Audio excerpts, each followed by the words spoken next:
Hi, Maria. How are you today?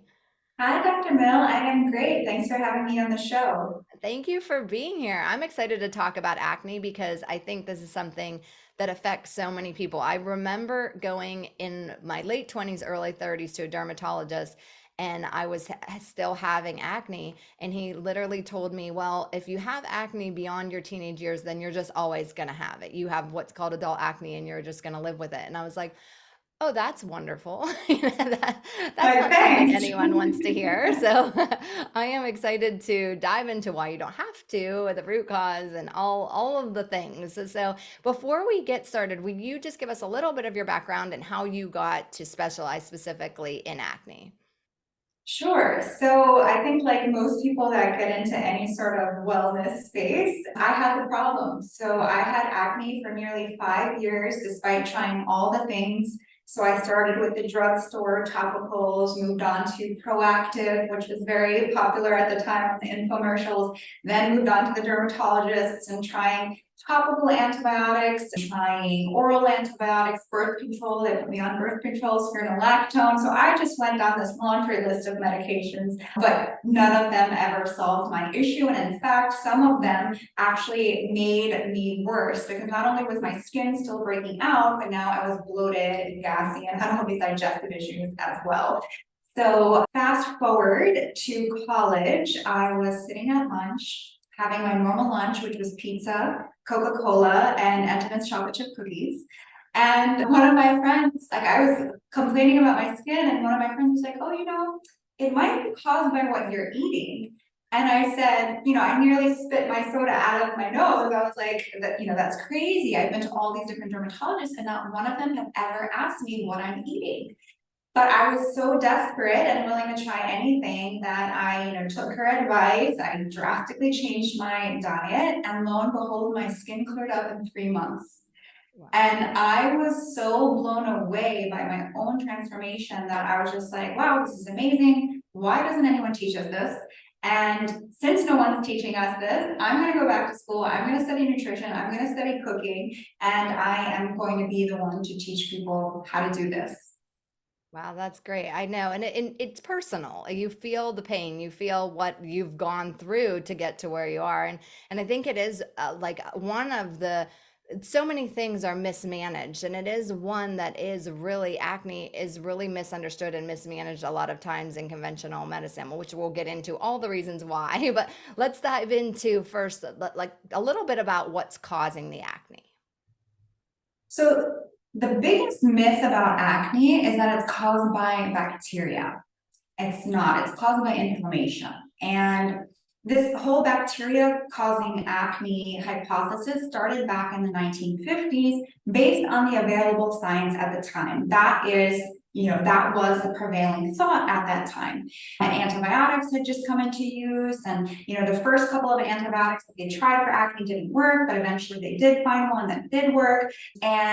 But antibiotics have never, in dermatology, there are a number of different acne medications, and antibiotics are usually like one of the first lines of defense. And then if that doesn't work, then you move on to the second, to third, right? And it gets like higher and higher. And isotretinoin or Accutane is like all the way like the last resort.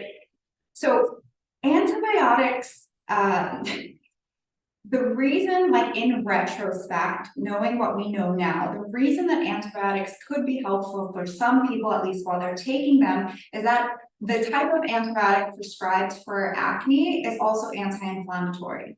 And so what we know, so in the 1980s, researchers started to question this whole bacteria that causes acne hypothesis. And what they found is that it's actually inflammation that kind of lights the spark before your skin starts to break out. And study after study started to show this. And we even know that it used to be called P. acnes bacteria. Now it's C. acnes or Cutibacterium. Yeah, Cutibacterium acnes. And basically this bacteria is found on even healthy skin and in the same amounts as people with acne. So it's considered a commensal or good bacteria on our skin microbiome. Additionally, studies have shown that you could have acne but not have this particular bacteria on your skin.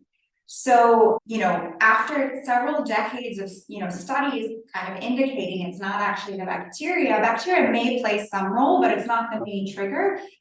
It's inflammation. So in the early 2010s, acne was reclassified from a bacterial infection to an inflammatory condition. And if you look up the definition of acne now, it's a chronic inflammatory disease. So the main cause of acne is really inflammation, but what causes inflammation? Our diet, our gut health, our hormone imbalances, and stress, and harsh skincare can cause it topically, but those are kind of the main ones, internally that are creating that inflammation. And so when we're putting all of those things together, that's when you start to see the acne start to come out. Exactly. And so, yes, Exactly. switching it around and looking. And I think just you're bringing up antibiotics. So, but we'll get into more of the root causes and how to help them. But I think something that you and I were just chatting a little bit that I have a real problem with that I see all the time is that just like when you went in, you're going into the dermatologist and you're saying, okay, I have acne. And the first thing they're going to do is give you the antibiotic. And the antibiotic's actually going to disrupt the microbiome and cause more issue potentially with acne. And so I think between the antibiotics, birth control, and then even moving into how quickly they go to Accutane, there's a real problem.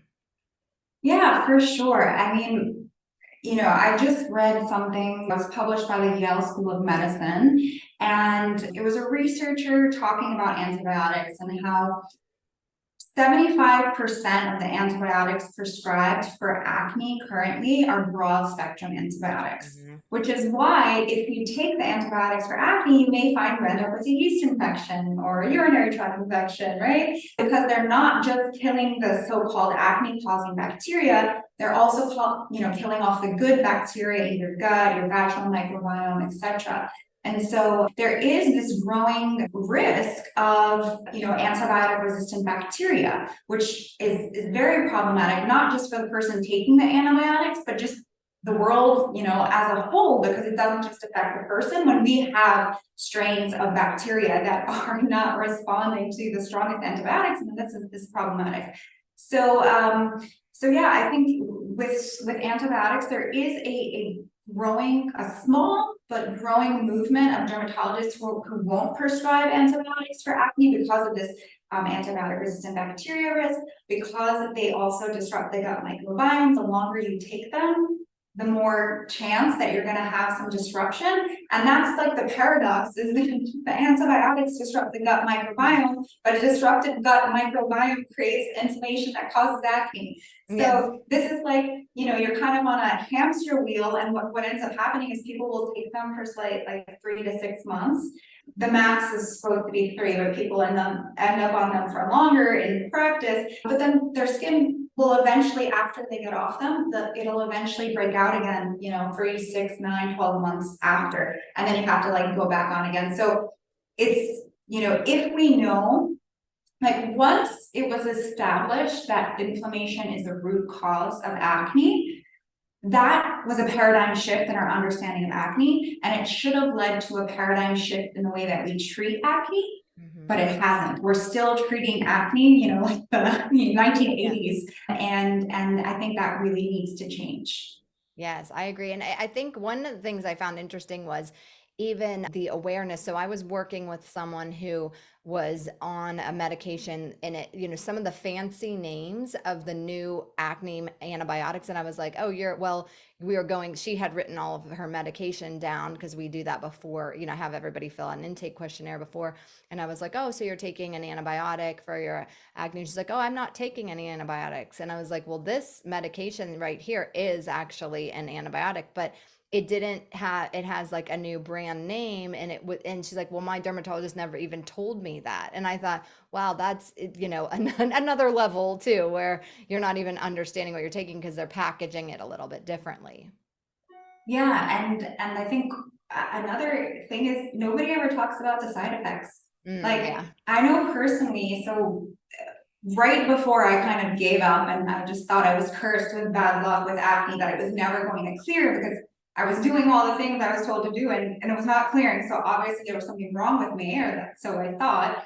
my doctor did prescribe Accutane or isotretinoin, and I filled the prescription. And I remember, getting the package, and there's that piece of paper stapled to the front with like the directions and the side effects.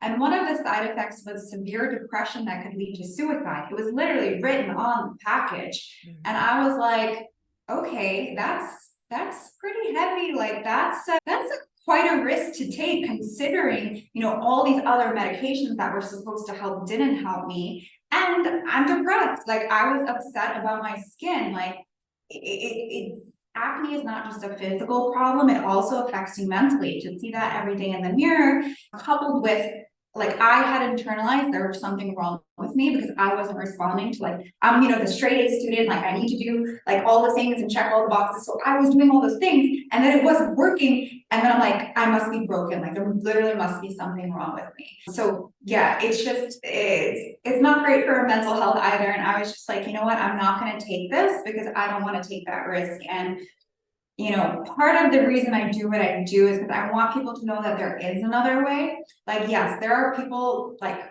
even my husband, he was on Accutane for many, many years before I met him. And he views it fondly. Like, he's happy he took it because he had really big cystic acne. And then after he finished it, he still broke out, but his pimples were a lot smaller and like more manageable. But he has crazy gut issues. He's got crazy gut issues, crazy dryness issues, dry eyes, and like, Yeah. he's like, yeah, it was worth it. But meanwhile, his skin completely cleared up when he made a few tweaks to his diet after he met me. Now he doesn't break out at all. And I was like, oh, well, you could have changed your diet before, Yes, you could have done, So yeah, everyone is, avoided that. Yes. yeah. So I just like, I just want people to know that there is another way. And like, even if we look historically and at various cultures around the world, like, another misconception is that when you're a teenager, you have to get acne.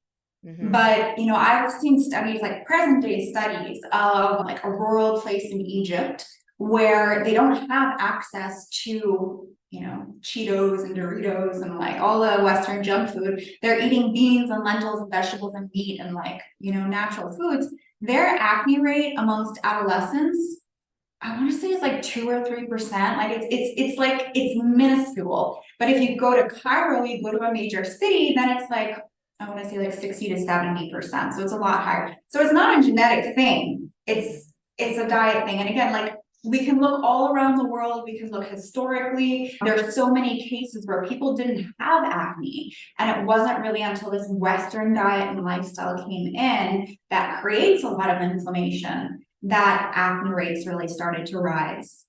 Yeah, and that's so interesting because there's so many studies too with moving and people moving from, like you're saying, some of those isolated areas to more of a Western society, and just even the difference in the way the microbiome changes in that, if you actually test the microbial population of one versus another and how that changes. And it is really it's really fascinating. It's not something people always want to hear because it does take some changes, and you have to actually make some of those changes, but then once you do, you can see huge differences. And it's a physical and emotional thing, because you were talking about acne on your face, the way you look, Mm-hmm. you're seeing it every time. So in your clear skin plan, you outlined 6 root causes that your doctor may overlook. So let's dive into what they are and how we remedy them.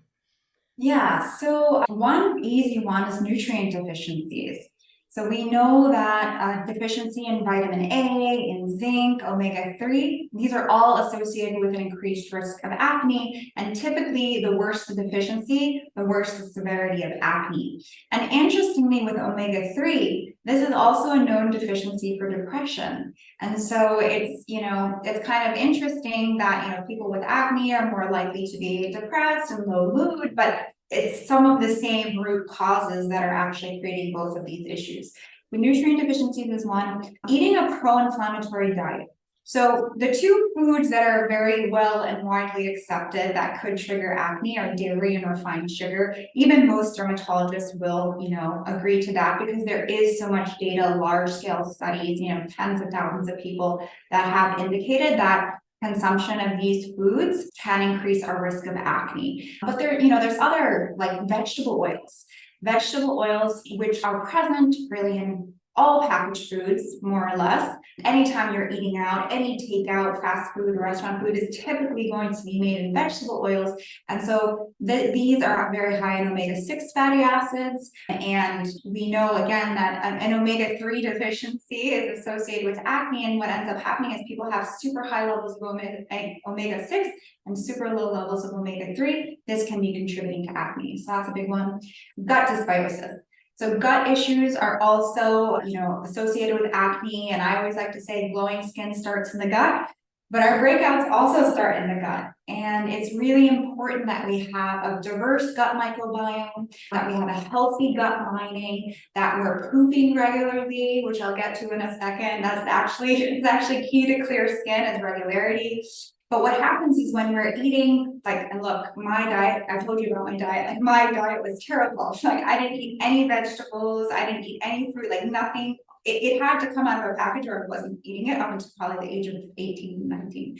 And so, when we're eating this way, this Western diet, this is disrupting our gut microbiome. It's wiping out some of that good bacteria. This allows the more opportunistic and pathogenic pro-inflammatory bacteria to proliferate, and it could also increase intestinal permeability, which creates inflammation in the body, which can show up as a breakout on your skin. So gut health is really important, supporting your gut lining, taking probiotics, eating fermented food, eating your bone broth, making sure your gut lining is strong. It's really important.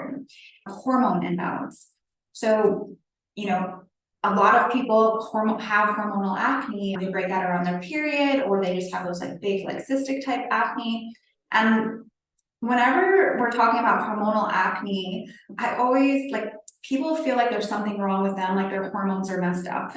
But I always say hormones are messengers, and they're just really responding to whatever inputs that you're giving them. And so if they're imbalanced, we need to look at what habits are creating that imbalance.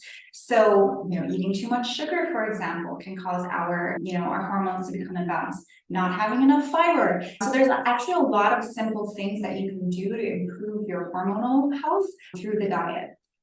Stress is a big one. Stress is another root cause of acne. And interestingly, what researchers have found is that stressful thoughts like fear, sadness, depression, these emotions can actually disrupt your gut microbiome, wiping out some of that good bacteria, creating that inflammation, because when you don't have the good bacteria, there's more bad bacteria, and you can have that leaky gut, creates more inflammation that shows up as breakouts. So stress breakouts are a real thing. And the way that they break you out is by first disrupting your gut, which creates inflammation, which ends up on your skin. And then the sixth factor is overly harsh skincare. So one of the things, even personally, that made a big difference for me was getting rid of all this harsh topical stuff, the peels and the scrubs, and I was basically just trying to rip the top layer of my skin off all the time. And what happens, your skin becomes more red, it becomes more sensitive, more irritated. And that's not a good, that's not helpful in healing. Your skin knows how to heal. When you have a cut, your skin heals, you don't really need to do much. So if you are giving your body all the inputs it needs, the anti-inflammatory foods, you're keeping your stress low, you're nourishing your gut, your skin will heal itself, from the inside out. So try not to overdo it with the topical stuff, which just might be making things worse. And that's a really good point, because that is interesting. I remember whenever I had acne too, it was hard not to, because you're trying to do everything you can. Okay, how can I wash it? And so to step back and actually think okay, I'm not gonna put all of these things on my skin. I'm just going to let it heal while making some of the changes can feel a little bit counterintuitive. Yeah, but Yeah. you can still wash your face and do things, but use more gentle Yeah. products. And switching to more gentle things. I couldn't wrap my head around it at first, but once I actually switched to the more gentle products, it was oh, my skin's less red, it's more calm, it's not looking angry and red every time I wash my face. So it all makes a difference Yes. Well, can we dive into some different foods? Like, so let's say someone's listening and they're like saying, let's start with hormonal acne. So we're saying, like, I see this a lot in the chin, and, it's usually around the period, it's often around like your jawline, your chin, even down to your necks, more of that cystic breakout.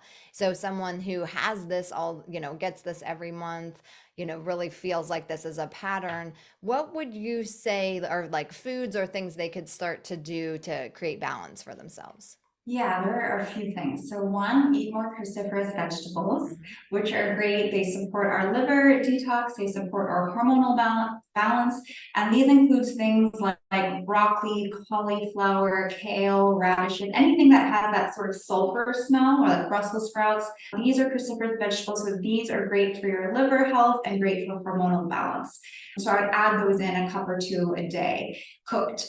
Another thing they can do is just eat more fiber in general, because there is actually a link between hormonal imbalance and constipation. So once our liver processes the hormones, it sends them to the stool to be excreted. And if we're not regular and those hormones are staying in your gut for a long period of time, then they can actually get reabsorbed back into the bloodstream and contribute to imbalance. So making sure you're regular, if you do have hormonal acne, could be a really good first step. Make sure you're eating enough vegetables, fruit, whole grains, beans, lentils, nut seeds, all that fiber-rich food. Make sure you're eating enough every day.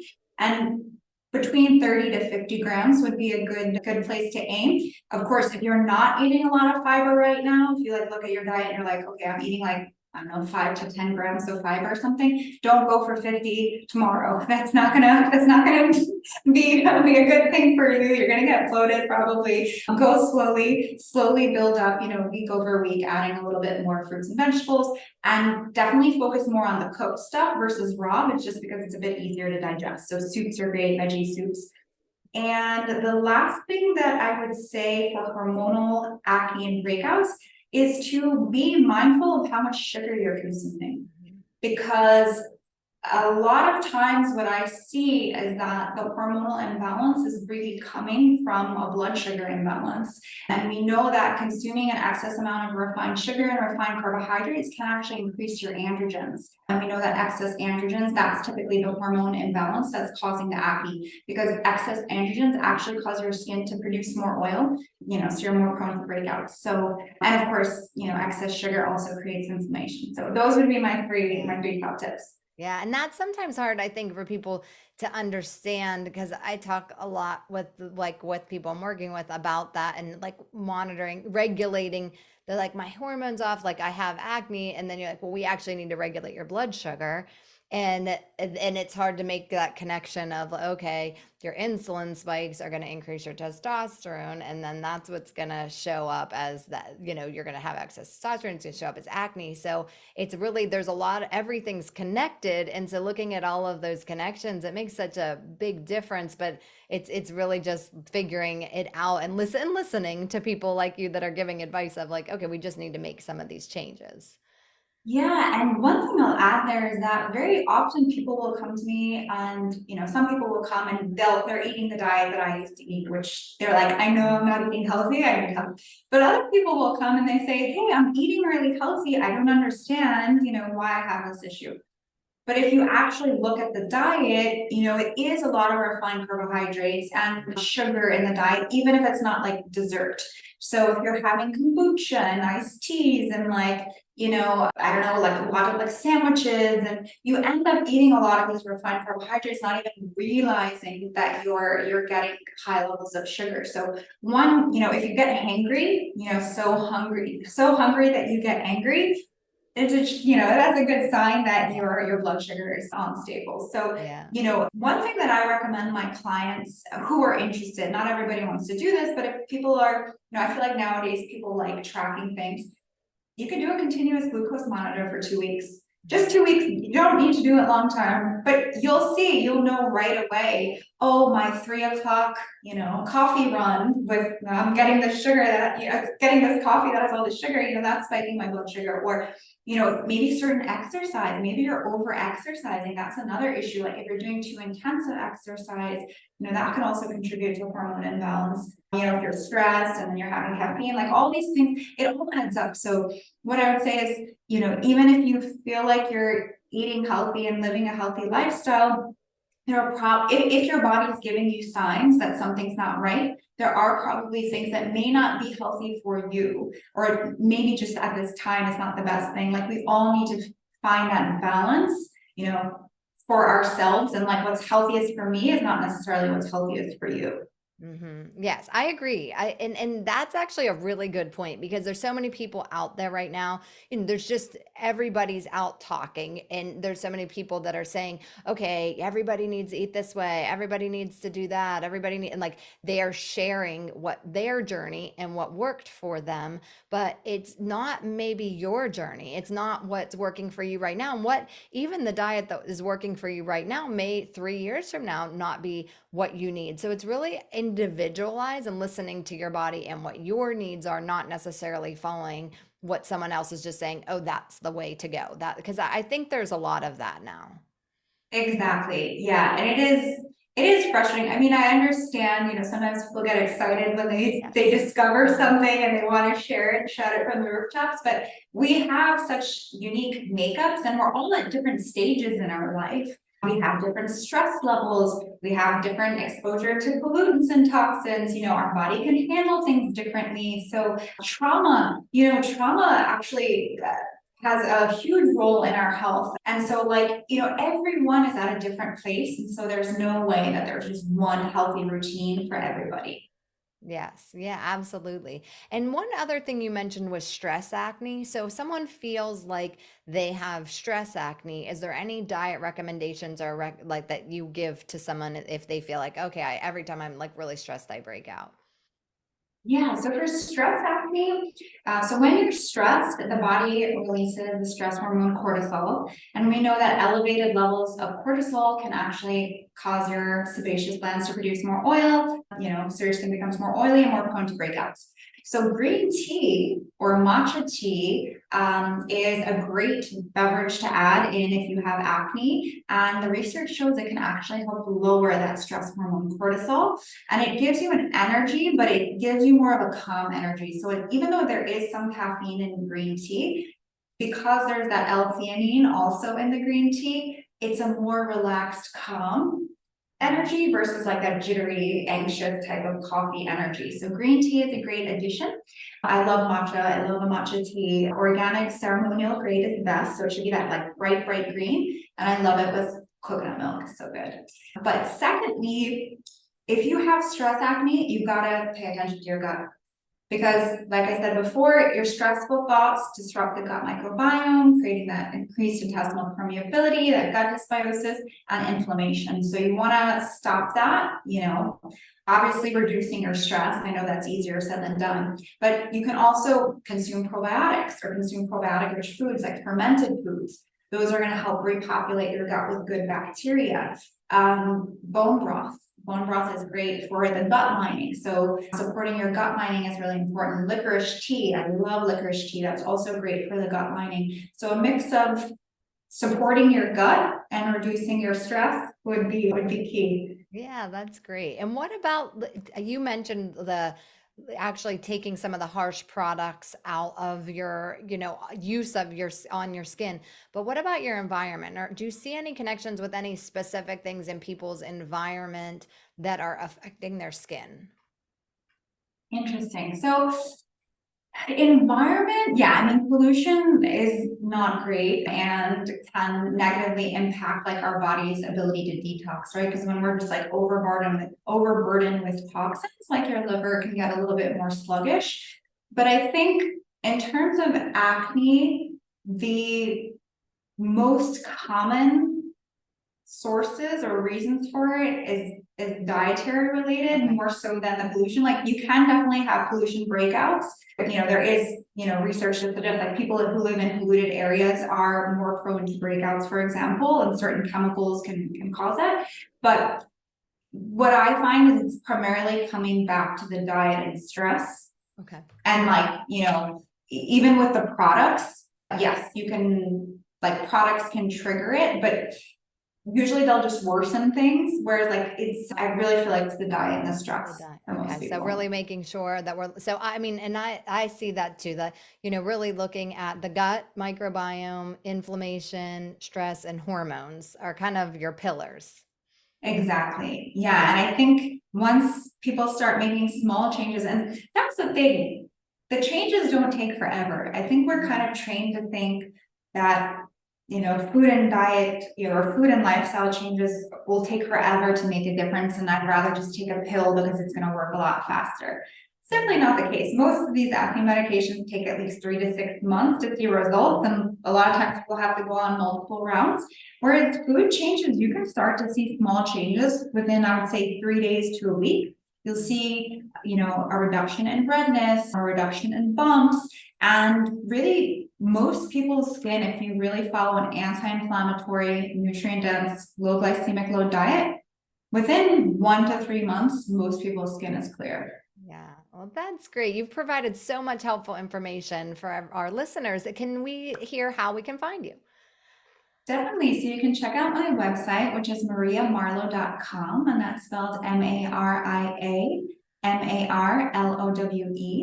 And I do one-on-one coaching for skin, and I also have a program called the Clear Skin Plan, which is more of like a DIY version because I want it to be really accessible to everyone. There's over 100 recipes in there, and it really helps you become that body detective and ask the same questions that I would ask and help you kind of like do it on your own, see where you may be falling short and what paths you can take for your skin.